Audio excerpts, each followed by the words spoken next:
যুক্তরাষ্ট্র ইরানে হামলা চালিয়ে এখন পিছু হটার নীতি নিয়েছে। এখন ডোনাল্ড ট্রাম্প বলছে যে তারা কূটনীতিতে আগ্রহী, যুদ্ধে না। তার মধ্যেও কথার মারপ্যাচ আছে।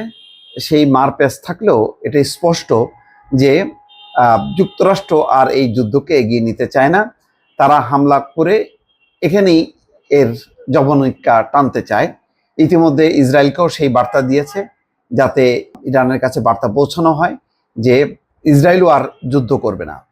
আর মার্কিন যুক্তরাষ্ট্র এখন সবচেয়ে আতঙ্কিত যে মধ্যপ্রাচ্যের যে বিভিন্ন সেনাঘাঁটি আছে, সেই সেনাঘাঁটিতে কখন ইরান হামলা করে বসে সেটি তাদের জন্য একটা প্রেস্টিজ ইস্যু হয়ে যাবে।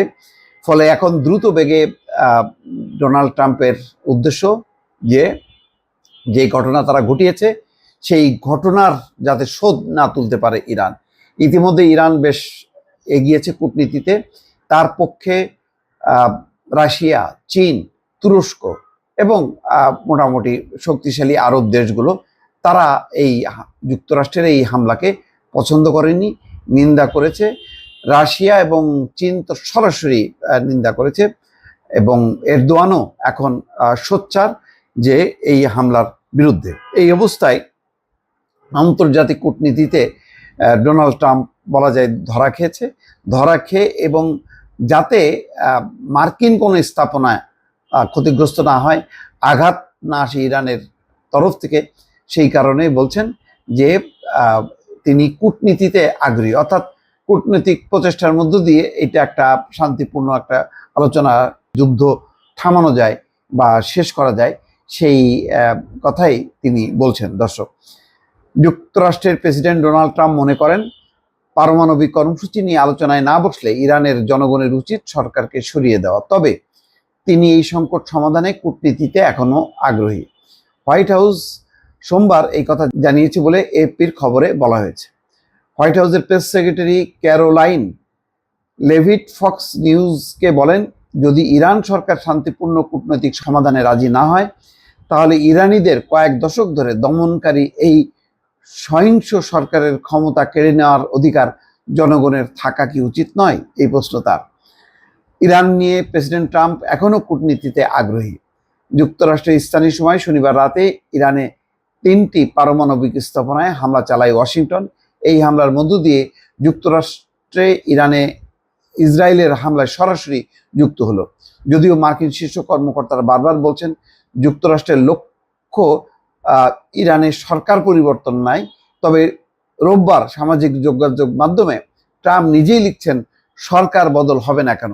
অর্থাৎ ইরান মধ্যপ্রাচ্য নিয়ে আসলে ডোনাল্ড ট্রাম্পের কোনো নীতি নেই।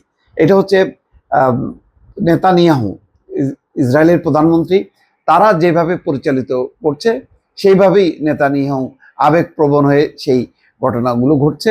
কিন্তু এখন তারা দেখছে যে মধ্যপ্রাচ্যে মার্কিন ঘাঁটিতে হামলার সম্ভাবনা আছে।